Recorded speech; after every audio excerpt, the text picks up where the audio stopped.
selle praeguse jälitustegevuse regulatsiooni vastuvõtmine kulges ikka kiirustades, seal on mitmeid vastuolusid ja no ma ei saa nagu hästi nagu selles mõttes selle praeguse regulatsiooniga leppida.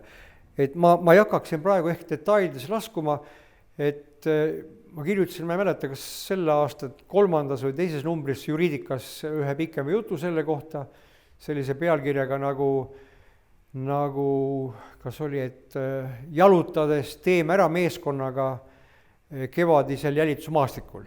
Et seal ma siis püüdsin detailides kajastada seda, mis minu meeles on praeguse regulatsioonis väär.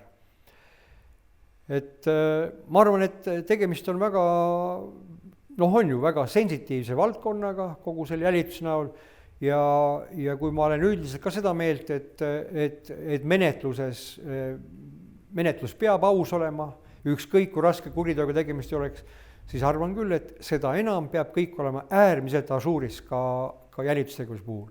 Selle tegevuse puhul, mis on ju salajane, mis on väga raskesti kontrollitav, kus, ma kirjutasin sellest ka, selles enda artiklis, kus tegelikult ka vaidlustamine, selle toimingu vaidlustamine on ülimalt komplitseeritud ja selline keeruline. Et arvan küll, nii nagu ma seal kirjutasin mitmeid ettepanekuid, et ka jälituse praegune regulatsioon vajaks ülevaatamist.